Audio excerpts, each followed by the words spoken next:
네, 여러분 안녕하십니까? 여러분들 오늘은요, 우리 박경규 교수님 책에서 챕터 3장 직무 설계에 대해서 들어가 보도록 하겠습니다.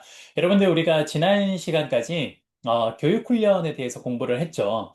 그래서 우리가 이제 교육 훈련까지 공부를 했는데 여기까지는 그 직무의 난이도와 사람의 난이도가 있을 때 직무의 난이도가 사람의 난이도보다 더 높은 경우에 사람을 직무한테 맞추는 경우라고 보시면 될 것 같습니다. 그래서 우리가 지금까지 한 내용은 직무의 난이도가 높을 때 사람의 난이도가 좀 더 상대적으로 낮을 때 이걸 맞추는 과정에서 첫 번째, 그 일을 할 수 있는 사람이 우리 회사 내부에 없으면 외부에서 데려오는 거고요. 두 번째는 우리 회사에 그런 일을 맡을 사람이 있으면 다른 부서에 있는 사람을 데려오면 될 거고요. 마지막으로 그 일을 담당하는 사람이 현재 실력이 좀 부족하더라도 그 일의 퍼포먼스가 바로 나야 되는 게 아니라면 그 사람의 능력을 신장시켜서 일과 사람의 수준을 일치시키는 그 방법을 여기까지 본 겁니다. 그러면 오늘은 어떤 케이스냐면요. 바로 일의 난이도와 사람의 난이도가 있을 때 이때 오히려 일의 난이도가 사람의 난이도보다 더 낮은 경우입니다. 그러면 이런 경우에는 그 사람의 능력이 일에서 필요로 하는 혹은 요구되는 능력보다 그 수준이 더 높기 때문에 이러한 경우에 이 사람의 경우에는 일에 대해서 즐거움이 아무래도 반감될 수가 있습니다. 그래서 이런 경우에는 일을 다시 사람한테 맞춰 줄 필요가 있는데요. 그게 바로 직무 재설계, 줄여서 직무 설계라고 이야기를 합니다.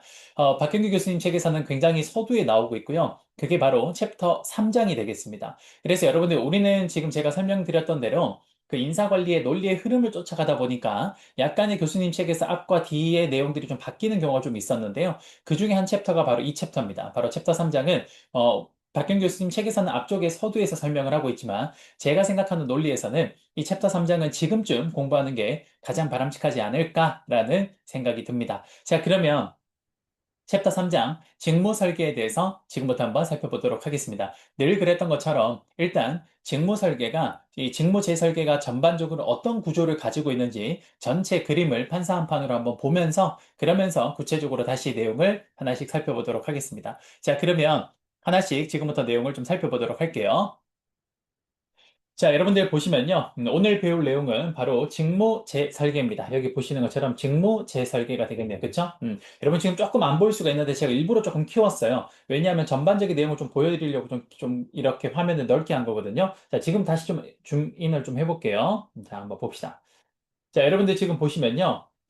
지금부터 직무 재설계를 할 건데, 직무 재설계는 크게 세 가지 파트로 구성이 되어 있다라고 보시면 됩니다. 첫 번째는 뭐냐면요. 직무 구조 설계가 있어요. 이게 그리고 가장 중요해요. 직무 구조 설계가 직무 재설계에서 가장 중요한 파트라고 보시면 됩니다. 그래서 하나하나의 직무를 어떻게 설계할 것인지, 그거에 대해서 설명을 하는 게 직무 구조 설계다라고 보시면 될 것 같고요. 두 번째는 각각의 직무를 설계를 하고 난 후에는 이 직무들을 하는 과정, 이 과정을 어떻게 설계할 것인가가 두 번째 직무 과정 설계가 되겠습니다. 과정 설계. 요게 바로 두 번째로 배워야 될 내용이에요. 그래서 하나하나의 직무 구조를 설계하고 나면 이것들을 어떤 식으로 연결해 갈지 과정 설계를 해야 되는데요. 그 과정 설계가 여기 있는 두 번째 방법입니다. 직무 과정 설계. 여기가 되겠네요. 그쵸? 자, 그다음 이렇게 해서 직무를 하나하나 구조를 설계하고 그걸 어떻게 연결해야 될지 과정을 설계했다면요. 이 과정상에서 각각의 직무당 얼마씩 일을 해야 될지 구체적으로 결정을 해야 될 겁니다. 그게 바로 마지막으로 설명하는 여기 있네요. 직무 시간 설계가 되겠습니다. 그래서 직무 재설계는 크게 세 파트로 이루어져 있는데요. 하나는 직무 구조 설계, 두 번째는 직무 과정 설계, 그리고 마지막으로 세 번째는 직무 시간 설계. 이렇게 세 파트로 이루어져 있다라고 보시면 되겠습니다. 물론 이 중에서 가장 중요한 건 직무 구조 설계다라고 보시면 될 것 같아요. 알겠죠? 자, 그러면 처음부터 이제 하나씩 좀 살펴볼 건데요. 자, 지금부터 우리는 직무 구조 설계를 한번 보도록 하겠습니다. 아마 직무 구조 설계는 내용이 좀 많아서 우리가 좀 상당히 좀 시간을 좀 할애를 해서 정리를 좀 해야 될 것 같아요. 그래서 직무 구조 설계부터 하나씩 좀 살펴보도록 하겠습니다. 자, 여러분들 우리 직무 구조 설계는 직무 설계에서 가장 근간이 되는 파트고요. 박경규 교수님 책에서도 가장 많은 지면을 할애해서 설명을 하고 있습니다. 그래서 우리도 직무 구조 설계를 지금부터 좀 꼼꼼하게 하나씩 살펴보도록 할게요. 자, 그러면 판사 한번 보면서 전반적인 직무 구조 설계가 어떻게 구성되어 있는지를 내용을 한번 살펴보도록 하겠습니다. 자, 여러분들 보시면요. 직무 구조 설계의 가장 첫 번째 출발점은 아담 스미스의 국부론에서부터 출발합니다. 그러니까 직무를 어떻게 설계할 것인지에 대해서 설명을 할 때는요, 아담 스미스의 국부론에 의해서 처음에 이제 좀 이 아이디어가 도출이 되었는데요. 아담 스미스는 국부론에서 분업이라는 것을 강조를 합니다. 여러분들, 아담 스미스의 국부론에서 분업을 강조했다. 이게 무슨 말입니까? 여러분 잘 아시죠? 그 경제학의 아버지, 아담 스미스. 아담 스미스는 무언가를 생산을 할 때는요, 가급적이면 분업을 통해서 생산을 하라고 합니다. 그렇게 해서 자기가 할 수 있는, 잘할 수 있는 일 한 가지에 집중을 하게 되면요, 거기에서 생산성은 비약적으로 향상이 되고요. 그렇게 해서 비약적으로 향상된 생산성을 바탕으로 내가 가지지 못한 다른 사람과의 생산된 물건을 교환하라고 이야기를 하죠. 그 과정에서 뭐가 발생한다? 그렇죠. 시장이라는 게 발생한다라고 이야기를 했습니다. 그래서 여기서 핵심 아이디어는 뭐냐면요. 직무를 설계할 때, 직무 구조를 설계할 때 아담 스미스는 최대한 자신이 잘할 수 있는 작은 일에 집중하라고 이야기를 한 겁니다. 그게 바로 아담 스미스의 국부론에 나오는 분업이에요. 이 분업이 직무 구조 설계의 첫 번째 아이디어를 제시한 그런 이론이라고 보시면 되겠습니다. 그래서 아담 스미스의 국부론에 의해서 많은 사람들이 이 이론을 따라가서 실제로 실천을 해봤더니 생산성이 정말 비약적으로 향상이 되었죠. 자, 그러고 난 후에 이 아담 스미스의 국부론, 즉 분업을 조금 더 세분화시켜서 더욱더 발전시킨 사람이 누구냐? 그게 바로 테일러라는 사람입니다. 이 테일러라는 사람은요, 미국에서 태어난 사람인데요. 이 사람은 테일러는 과학적 관리법이라 그래서 굉장히 모든 행동들을 분업보다 더 세분화시켜서 굉장히 행동 하나하나를 나누어서 굉장히 잘게 잘게 나누어서 그 작은 행동을 사람이 계속 반복적으로 할 수 있게 그렇게 좀 이론을 설계를 했습니다. 여러분도 혹시 그 영화 중에 그 모던 타임즈라는 영화 혹시 아십니까? 그 찰리 채플린이 나오는 영화가 있는데요. 그 아주 오래된 영화를 보면요. 바로 이 테일러의 과학적 관리법을 풍자하고 있는 내용이라고 보시면 됩니다. 이 테일러의 과학적 관리법에서는요. 굉장히 작은 일을 반복적으로 하는 것을 생산성의 비약적 향상에 굉장히 중요한 어떤 단초로 보고 있어요. 예를 들어서 이런 거죠. 어떤 볼트가 있다라면 그 볼트를 쪼는 일을 한다면요. 그 볼트를 쪼는 일을 한 사람이 매일 그것만 하는 겁니다. 여러분, 예를 들어서 아담 스미스의 분업이라는 건요. 예를 들어 어떤 공정에서 생산을 하는 게 있으며 그 생산 과정에서 내가 볼트를 조립하고 뭐 그다음에 판을 좀 자르고 뭐 이런 몇 가지 일 정도를 내가 가지고 그 일을 가지고 내가 집중적으로 했을 때 그랬을 때 생산성이 비약적으로 향상된다라고 이야기를 했는데 테일러는 거기서 한 걸음 더 나아가서 그 분업화된 일을 더 작게 자르는 겁니다. 그렇게 해서 어떻게 하는 겁니까? 어떤 사람은 볼트만 계속 조우는 거고, 어떤 사람은 판만 계속 자르는 거고, 어떤 사람은 망치질만 하루 종일 하는 거죠. 그런 식으로 했을 때 사실상 분업이 더욱 극대화되어서 생산성이 극에 달할 수 있다라는 원리를 도출하고 있는 겁니다. 그래서 우리는 테일러의 과학적 관리법이라고 이야기를 해요. 어찌 보면 아담 스미스의 분업을 더욱더 획기적으로 조금 더 세분화시킨 이론이라고 보시면 될 것 같습니다. 여러분들 그 당시에 테일러의 이런 과학적 관리법이 시중에 이제 나오고 난 뒤에는요, 실제 기업의 생산성이 어떻게 됐냐? 비약적으로 향상이 됩니다. 실제로 정말 생산성이 많이 향상이 돼요. 그래서 굉장히 많은 비약적 향상을 보이면서 이렇게 하면 정말 많은 물건을 생산할 수 있겠구나. 굉장히 효율적으로 생산할 수 있겠구나라고 많은 사람들이 생각을 합니다. 그런데 여기에서 문제점이 하나 발생합니다. 무슨 문제점이 발생하냐? 그거는 잠시 후에 설명을 하고요. 여기까지 설명을 하고 잠깐 다시 판사 한 판을 보도록 하겠습니다. 판사 한 판에서 잠깐 정리할 게 있어서 잠깐만 정리를 좀 할게요. 자, 여러분들 방금 제가 설명한 게 여기 다 나오네요. 아담 스미스의 국부론이 어찌 보면 직무 구조 설계의 단초의 아이디어를 제공을 했고요. 그 아이디어를 더욱더 발전시킨 사람이 테일러의 과학적 관리법입니다. 이거는 직무를 전문화하는 거예요. 그래서 마치 예를 들어서 아까 설명드렸던 것처럼 예를 들어서 아담 스미스의 분업에서는요. 사람이 살기 위해서는 농사를 지어서 쌀도 생산을 해야 되고 그다음 옷을 생산을 해서 옷도 입어야겠죠. 그렇죠? 그런데 예전에는 한 사람이 쌀도 자기가 직접 생산하고 옷도 직접 생산을 했던 겁니다. 근데 아담 스미스의 분업에서는 그러지 마라. 그냥 잘할 수 있는 거 하나에 집중하자. 그래서 만약에 두 사람이 있다면 예전에는 두 사람이 각각 쌀도 생산을 하고 꽃도 생산을 했다면 그게 아니라 야, 이렇게 하자. 너는 쌀만 생산해. 그리고 너는 옷만 생산해. 그리고 난 뒤에 생산을 많이 해서 그래서 서로 필요한 걸 교환하면 되지 않을까라는 아이디어가 바로 분업의 원리인 거죠. 그런데 테일러는 여기서 한 걸음 더 나아가서 쌀을 생산할 때에도 야, 그러면 이렇게 하자. 쌀을 생산할 때 이렇게 곡괭이질도 해야 되고, 그 다음에 거기다 씨도 뿌려야 되고, 그 다음에 거기다 삽도 이렇게 삽질도 좀 해야 되는데, 그런데 그러면 그거 원래는 농업했던 한 사람이 다 있었다면 그걸 더 세분화시켜서, 야, 그러면 너는 씨만 뿌려라. 너는 곡괭이질만 해라. 너는 삽질만 해라. 이런 식으로 해서 더 세분화시키는 거죠. 그걸 우리는 직무 전문화라고 합니다. 이런 직무 전문화를 통해서 사실상 비약적 향상을 일으킨 건 맞아요. 분명히 맞습니다. 그래서 지대한 경영학에 공헌을 한 이론이라고 볼 수 있어요. 그래서 여기까지 설명을 좀 드렸는데 우리가 지금까지 설명한 여기까지 자 보세요. 자 보시면 여기서 아담 스미스의 국부론과 테일러의 과학적 관리법 여기까지를 우리가 뭐라고 하냐면요. 이거를 직무 구조를 설계할 때 어떤 방법으로 설계했다라고 했냐면요. 직무 전문화해서 설계했다라고 합니다. 굉장히 일을 세분화시켜서 잘게 잘게 나누어서 실제로 구조를 설계하는 방식을 직무 전문화라고 이야기를 해요. 그랬는데 자 여러분 여기 보세요. 이 그림을 잠깐 보시면 제가 조금 확대를 하겠습니다. 한번 봐봐요. 여기 보시면 이런 그림이 하나 있죠. 자, 여기 보시면 우리 나중에 우리 교재에도 있는데 한번 볼게요. 여러분들 직무 전문화를 여기 왼쪽은 로우 낮죠. 오른쪽은 하이 높잖아. 그쵸? 그래서 왼쪽에서 오른쪽으로 직무 전문화를 점차 많이 진행할수록 실제로 정말 초창기의 생산성이 비약적으로 향상됩니다. 그래서 우리가 테일러의 과학적 관리법이 정말 맞는 이론이구나라는 걸 사람들이 실감하게 돼요.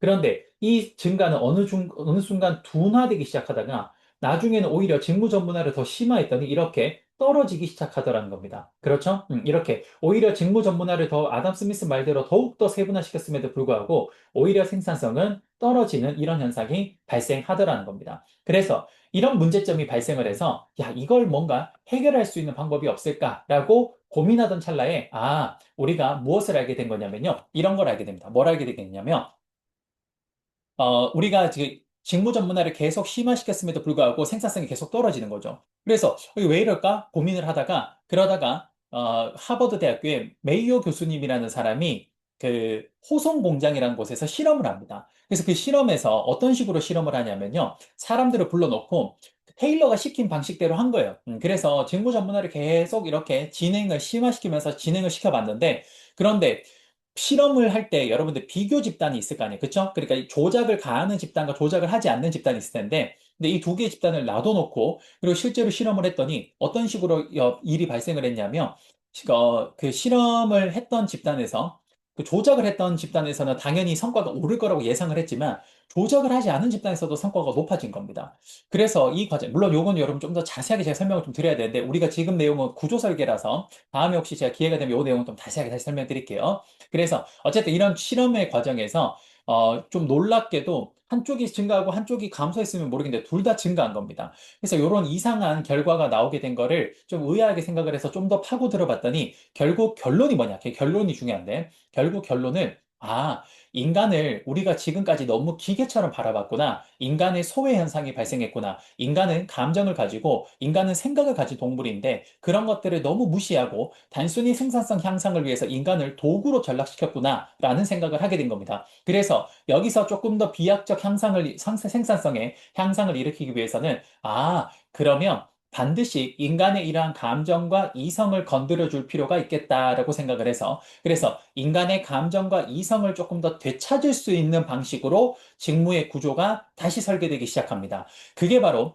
최초의 아담 스미스의 분업화와 그다음 테일러의 과학적 관리법에서 입각한 직무 전문화에서 어디로 이제 발전하기 시작하냐? 인간 소외 현상을 극복하기 위해서 오히려 인간에게 다양한 일을 할 수 있는 기회와 다양한 책임감과 권한을 줄 수 있는 어떤 그런 다양성을 증가시켜주는 방향으로 직무를 구조를 새롭게 설계하는데 그걸 우리는 직무 확대화라고 합니다. 여러분 어떤 느낌이 좀 오시죠? 봐봐.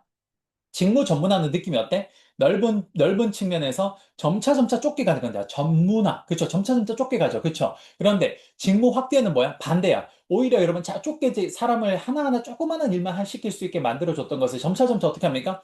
그렇죠. 확대시켜 주는 겁니다. 그래서 여기에서 당신이 할 수 있는 일을 마음껏 선택해서 해봐라. 라는 거죠. 그런 식으로 바뀐 게 직무 확대하고, 이런 직무 확대와 구조 설계가 나타나게 된 계기가 인간 소외 현상 때문에 발생하게 된 겁니다. 그래서 이 내용을 제가 판사한판에 적어놨는데 한번 볼게요.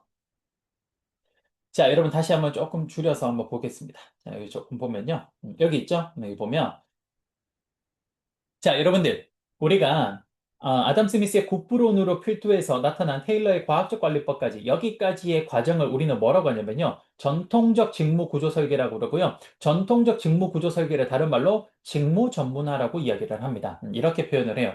그런데 이런 식으로 직무 전문화를 했더니 초창기에는 굉장히 높은 성장성을 보였으나 일정 수준 이상부터는 둔감해지다가 오히려 나중에는 성장성이 떨어지더라는 겁니다. 그래서 왜 이런지에 대해서 생각을 하는 과정에서 우리는 인간 소외 현상이 발생했다라는 걸 알게 된 거죠. 그래서 인간 소외 현상을 해결하기 위해서 새롭게 직무 구조를 설계하기 시작하는데 그게 바로 현대적 방법이라 그러고 현대적 방법은 바로 인간 소외 문제를 해결하기 위해서 노동을 오히려 인간한테 맞추어 준다라는 노동의 인간화라고 이야기를 합니다. 이걸 약간 넓은 의미로 직무 확대화라고 이야기를 합니다. 직무 확대화. 직무를 인간한테 좀 더 맞춰 준다라는 거죠. 그렇죠? 이게 바로 현대적 방법이라고 보시면 되겠습니다. 자, 그러면 현대적 방법에 이제 지금부터 이 내용들을 좀 봐야 될 텐데요. 이 내용들은 주로 어떤 것들이 들어가 있냐? 이런 것들이 들어가 있습니다. 첫 번째, 자, 현대적 방법의 노동의 인간화, 직무를 인간한테 맞춰주는 직무 확대화는 크게 개인 차원과 그 다음에 집단 차원으로 나눌 수 있습니다. 그러니까 개인 한 명한테 일을 맞춰주는 방법과 여러 사람을 동시에 일을 맞춰주는 방법이 있어요. 그렇게 해서 두 가지로 나누어져 있는데, 물론 박경규 교수님 책은 이걸 정확하게 구분을 하고 있지는 않습니다. 그렇지만 이 둘을 구분할 수 있으면 더 좋을 것 같아서 저는 이렇게 구분을 좀 해놨어요. 그래서 여러분들 첫 번째, 개인 차원에 뭐가 있냐면요. 이런 겁니다. 자, 인간에게 일의 재미를 느껴주기 위해서, 인간의 감정을 건드려주기 위해서 어떤 식으로 할 수 있는 거냐면요. 이런 식으로 하는 겁니다. 첫 번째, 어떻게 하냐? 봐요. 인간이 어떤 사람이 A라는 직무를 하고 있어. 어떤 사람이 A라는 직무를 하고 있는데, 여기서 너무 오래 하다 보니까 지루하고 따분해요. 그럼 이 사람이 이제 여기 일에서 지루함을 느끼면 아무래도 생산성이 떨어지겠죠. 그럼 이 사람을 조금 더 다른 일을 할 수 있는 기회를 줄 수 있게 B라는 직무로 이동시켜 줍니다. 이렇게 이동을 시켜요. 여기서 또 따분하면 어떻게 합니까? C라는 직무로 또 이동을 시켜주는 거죠. 그리고 또 따분하면 뭐 A로 옮겨준다든지 이런 식으로 한 사람을 이렇게 다른 일로 옮겨주는 거, 로테이션 시키는 거. 이걸 뭐라고 합니까? 개인 차원의 직무 순환이라고 합니다. 왜 개인 차원의 직무 순환이라고 하냐면 나중에 직무 순환이 또 나와요. 어디서 나오냐? 집단 차원의 직무 순환에서 또 나와서 이걸 구분하기 위해서 앞에 괄호 열고 개인 차원의 직무 순환이라고 합니다. 자, 그런데 봐봐. 이렇게 해서 여러분들 예를 들어서 A라는 직무를 하고 있던 사람이 B로 갔다가 그다음 B에서 또다시 C로 가고 C에서 또다시 뭐 D로 가고 이런 식으로 가게 되면 직무를 로테이션 시키면 이 사람에게 다양한 일을 경험할 수 있는 기회를 주기 때문에 좋아요. 좋은 건 맞아요. 그런데 문제가 있습니다. 뭐냐면 이 사람을 계속 이동을 시키면 이 사람이 나중에 다른 사람과의 만들어 놓은 인간관계가 계속 어떻게 됩니까? 단절이 되겠죠. 여러분들 이게 마치 뭐랑 비슷하냐면요. 혹시 여러분들 어렸을 때 전학 가본 적 있어요? 저는 사실 가본 적이 없긴 한데, 전학을 자주 가는 친구들은 사실 그 학교에서 친구들 만들었다가 이제 좀 친해지려고 하니까 어떻게 합니까? 다른 학교 가버리죠. 또 거기서 또 친해지려고 하니까 또 다른 학교 가버리죠. 이런 식으로 너무 잦은 이동을 하게 되면 그 사람의 인간관계 형성에 굉장한 문제점이 생깁니다. 이것 역시도 그 사람에게 큰 낙담을 일으키는 요인이 돼요. 그래서 이런 것들을 조금 해결하기 위해서 첫 번째 로테이션을 시키는 방식이 있긴 합니다만 여기서 한 단계 조금 더 발전된 형태가 뭐냐면 직무 확대입니다. 여러분 이 직무 확대는 좁은 의미의 직무 확대라고 하는데요. 자 보면요. 이게 어떻게 하는 거냐 이거예요. 어렵지 않아요. 봐봐요. 예를 들어서 어떤 일이 있어. 이렇게 일이 있으면 내가 어떤 하나의 일이 너무 지루해서 못하는 거잖아. 그치? 그래서 여러분 여기에서 여기까지 일을 A 일이라고 하고요. 여기서 여기까지 일을 B가 하는 일, 그다음 여기서 여기까지 하는 일을 C가 하는 일이라고 해봅시다. 그러면 B가 지금 요 가운데 일을 하고 있는데요. 요 가운데 일이 이 친구 너무 지루해. 그럼 어떻게 합니까? 이 친구를 있는 자리를 그대로 둔 상태에서, 일하는 자리를 그대로 둔 상태에서 이 친구가 할 수 있는 일의 범위를 확대시켜 줍니다. 이런 식으로. 이런 식으로. 그러면 B라는 친구는 A 일의 일부도 할 수 있게 되고요. C 일의 일부도 할 수 있게 되죠. 이렇게 되겠죠. 그렇죠? 그러면 봐. 자기가 하고 있는 일에서의 일자리도 그대로 지금 두고 있기 때문에 A와 B와 C 사이의 인간관계도 유지가 될 거고, 그러면서 동시에 B가 현재 하고 있는 일을 플러스 A가 할 수 있는 일을 조금 더 주고, C가 할 수 있는 일도 조금 더 주면서, 그러면서 좀 더 할 수 있는 일의 다양성도 늘려주죠. 이게 훨씬 낫지 않습니까? 그쵸? 그래서 이걸 우리는 직무 확대라고 이야기를 합니다. 직무 확대는 그 사람이 하고 있는 일에서 다양한 일을 경험할 수 있는 일의 다양성을 늘려주는 것을 말해요. 그거를 직무 확대라고 이야기를 합니다. 여기까지 이해되십니까? 오케이? 자, 그다음. 그런데 여기서 또 문제점이 있죠. 지금 여러분 이게 우리가 직무 구조가 노동의 인간화가 되어가는 과정에 대해서 제가 좀 쭉 설명하는 거예요. 알겠죠? 그래서 여기까지 설명을 했고, 그다음 여러분 또 한번 봐봐.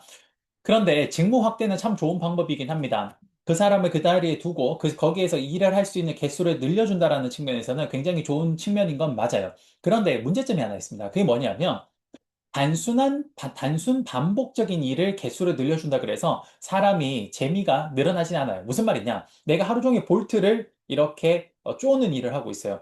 그런 사람이 예를 들어서 칼질할 수 있는 일을 준다 그래서 여러분 그 단순 반복적인 일을 몇 개 더 준다 그래서 그 사람이 굉장히 다채로움을 느끼면서 즐겁다. 그리고 내가 정말 살아있는 느낌을 그런 걸 받을 수 있을까요? 못 받습니다. 그런 건 사실 굉장히 제한적이에요. 그러다 보니까 좀 더 그 사람에게 본질적으로 일의 재미를 줄 수 있는 방법, 또 혹은 다채로움을 줄 수 있는 건 뭐가 있냐? 그건 바로 그 사람에게 실제 일에서의 그 사람의 의사결정을 할 수 있는 권한과 책임을 함께 부여하는 겁니다. 그래서 권한과 책임까지, 즉, 그 사람이 할 수 있는 일의 개수도 늘려주지만 권한과 책임까지 늘려주는 방식을 뭐라고 하냐? 직무 충실이라고 이야기를 합니다. 직무 충실. 그래서 직무 확대에서 한 단계 더 발전된 게 뭐냐? 그게 바로 직무 충실입니다. 알겠네요. 여러분들 여기 보시면 직무 충실하라고 있죠? 그럼 여러분 봐봐. 직무 확대가 이렇게 해서 예를 들어서 여기가 A가 하고 여기가 B가 하고 여기가 C가 있죠. 그렇죠? 그러면 여기서 직무 확대가 일단 여기서 이렇게 잘라서 B가 A 일의 일부를 하고 C 일의 일부를 하는 요 방식이죠. 그럼 여기서 직무 충실은 뭐까지 더해지는 거냐? B가 일할 수 있는 이런 밑으로 이제 밑으로 가는 거죠. 뭡니까? 여기에 권한과 책임을 함께 부여해 주는 겁니다. 책임을 함께 부여해 주는 것을 말해요. 요거를 우리는 뭐라고 합니까? 요거를 직무 충실화라고 이야기를 합니다. 직무 충실화는 아무래도 그 사람에게 의사결정의 권한을 직접적으로 부여해 주는 거기 때문에 그 사람이 굉장히 일에서의 즐거움을 느낄 수 있는 그런 장점을 가지고 있습니다. 이해되십니까? 그래서 여러분들 이 두 가지, 특히 시험에는 뭐가 잘 나오냐면 직무 확대와 직무 충실화를 비교하라는 말이 좀 자주 나오는데요. 이 두 개를 잘 그림으로 표현한 게 여기 있습니다. 우리 책에도 분명히 있고요. 여기서도 한번 먼저 보고 갈게요. 자, 보시면 여러분들 봐봐요. 이 그림인데요. 봐요. 자, 이 그림을 보시면요. 여러분들 자, 여기 보면 내가 세로축이 뭐냐면요. 의사결정의 권한과 책임입니다. 그쵸? 그 다음에 오른쪽은요. 과업의 수가 되겠습니다. 그러면 자, 봐. 내가 현재 어떤 일을 하고 있는데 그 일의 의사결정과 과업의 수가 요 정도밖에 안 돼요. 그쵸? 그런데 여기에서 내가 이 박스를 오른쪽으로 당겨 볼게. 그러면 박스가 어떻게 커질까? 그렇죠. 위쪽으로는 커지지 않고 옆으로만 이렇게 커질 겁니다. 그쵸? 이렇게 커지면 이건 결국 여러분들 의사결정의 권한과 책임의 크기는 변하지 않지만 뭐만 바뀌는 거예요? 그렇죠. 과업의 수만 늘어나는 거죠. 이게 뭘까? 그렇죠. 이게 직무 확대입니다. 직무 확대는 다른 말로 수평적 직무 확대화라고 돼요. 이걸 뭐라고 한다? 이걸 직무 확대라고 이야기를 합니다. 이걸 직무 확대라고 이야기를 해요. 됐죠? 그다음 여러분들 이번에는 이 박스에 여기 모서리를 잡고 당겨 볼게요. 이렇게 당겨 보면 모서리가 어떻게 커질까? 그렇죠. 이렇게 커지겠죠. 뭐와 뭐가 동시에 커집니까? 과업의 수도 증가하고 의사결정의 권한과 책임도 증가하네요. 그렇죠? 이렇게 증가하는 걸 뭐라고 한다? 그렇습니다. 이걸 수직적 직무 확대화. 지금 우리가 배운 말로 표현하면 뭡니까? 이거 우리가 지금 배운 말로 하면 다시 직무 충실화가 되는 겁니다. 이렇게 되는 거. 이해되죠? 그래서 이렇게 그림으로 한번 기억을 해 주시면 좋을 것 같습니다. 됐죠? 자, 그 다음 이제 조금 더 이어서 한번 해볼게요. 자, 이제 여러분들 우리가 어디까지 배웠냐면요. 개인 차원의 직무 순환과 직무 확대와 직무 충실화까지 배웠습니다. 근데 이제 마지막으로 직무 특성화 이론이라는 게 있는데, 이 직무 특성화 이론을 잠깐 설명을 좀 해볼게요. 무슨 말이냐? 이게 정말 중요한데요. 이게 정말 이제 나중에 제가 좀 자세하게 설명을 드릴 겁니다. 여기서는 간단하게 설명을 하고, 나중에 자세하게 설명을 좀 드릴 건데, 직무 특성화 이론이라는 건 뭐냐면 이런 겁니다. 이건 해크맨과 올드햄이라는 사람이 만든 이론인데요. 자, 봐. 처음에 잡 로테이션, 즉 직무를 순환시켰죠. 그런데 그 사람의 인간관계 너무 훼손되기 때문에 그 사람을 그 자리 둔 상태에서 더 일을 할 수 있는 기회를 늘려주는 걸 직무 확대라고 했죠. 거기서 책임과 권한까지 늘려주는 게 뭡니까? 직무 충실화였죠. 자, 그러면 직무 충실화에 따르면 그 사람에게 일을 할 수 있는 다양성을 늘려주고, 그리고 거기에 책임과 권한까지 늘려주면, 그럼 그 사람이 일을 열심히 하면서 생산성이 높아지겠네라고 그렇게 이야기를 할 수 있을 겁니다. 그런데 그렇지 않을 수 있다라는 의견을 제시한 게 바로 직무 특성화 이론이에요. 자, 이게 무슨 말이냐? 한번 봐봐. 여러분, 어떤 사람은요, 그 사람에게 일의 다양성을 부여하면서 동시에 책임과 권한도 많이 주며 굉장히 책임의식을 느끼면서 열심히 하시는 분들이 있습니다. 그런데 반면에 책임과 권한을 더 주면요, 오히려 그런 거를 뭡니까? 부담스러워하는 사람도 분명히 있죠. 그렇죠? 그래서 그런 걸 굉장히 부담스러워하는 사람의 경우에는 오히려 책임과 권한을 더 많이 주는 경우에 그 사람의 성과가 오히려 떨어질 수 있다라는 의견을 제시한 겁니다. 그게 누구였냐? 그래 바로 해크맨과 올드햄의 직무 특성 이론입니다. 참고로 이 직무 특성 이론은 바로 직무 전문화, 그러니까 전통적 직무 설계에서 현대적 직무 설계, 노동의 인간화로 넘어오는 데 있어서 굉장히 지대한 공헌을 한 이론이라고 설명을 하고 있어요. 그래서 해크맨과 올드햄의 직무 특성 이론은 굉장히 시험에 자주 나오고 내용 자체도 굉장히 그 역사적 그 의미가 크기 때문에 이 내용을 좀 더 자세하게 나중에 살펴보도록 하겠습니다. 아시겠죠? 그래서 여기까지 일단 설명을 좀 드렸습니다. 자, 요거는 나중에 따로 우리 교재를 보면서 좀 더 자세하게 제가 설명을 좀 드릴 거고요. 자, 그러면 여기까지 해서 한번 볼게요. 자, 여기 보시면 여러분들, 자, 잠깐 볼게요. 우리가 지금 오늘 보고 있는 게 뭘 보고 있냐면요. 직무 재설계, 직무 설계 방법을 보고 있는데 그 중에서 직무 구조 설계를 보고 있었습니다. 자, 직무 구조 설계는 첫 번째, 전통적 방법의 직무 전문화가 있는데요. 직무 전문화는 아담 스미스의 국부론, 분업에서 출발을 해서 이걸 확대 발전시킨 게 직무 전문화가 되겠습니다. 이렇게 해서 실제로 직무 전문화를 실시했더니 생산성이 크게 향상이 되었는데 어느 순간 생산성이 둔화되다가 떨어지더라. 왜 그런지를 알아보더니 봤더니 인간 소외 문제 때문에 발생했습니다. 그래서 오늘날의 직무 구조 설계는 한 번 더 발전이 되어서 어떤 식으로 발전이 되었냐? 노동의 인간화로 되었고 이걸 현대적 방법이라고 합니다. 즉 노동의 인간화, 즉 일을 사람한테 맞추는 방식으로 바꾸게 되었는데 그 일을 사람한테 맞추는 방식을 대표적으로 개인 차원과 집단 차원으로 나누어서 설명할 수 있다는 겁니다. 그 중에서 오늘 우리가 이 개인 차원의 첫 번째 개인 차원의 직무 순환과 두 번째 직무 확대와 세 번째 직무 충실화와 그리고 직무 특성화 이론까지 있다라는 요 순서대로 발전 순서를 제가 설명을 좀 드렸습니다. 이해되십니까? 오케이. 자, 여기까지 이제 설명을 좀 드렸고요. 그 다음 여러분들 이제 우리가 집단 차원의 직무 설계 여기를 좀 봐야 되는데요. 요거는 다음 시간에 시간이 좀 돼서 다음 시간에 이 집단 차원의 직무 설계와 개인 차원에서 직무 특성화 이론까지 함께 좀 묶어서 설명을 좀 드려보도록 하겠습니다. 다음 시간은 굉장히 중요한 내용을 좀 할 거기 때문에 여러분들 빠지지 않고 강의를 꼭 수강하시기 바랍니다. 자, 여러분들 수고 많으셨고요. 오늘 수업은 여기에서 마무리하도록 하겠습니다. 여러분, 감사합니다.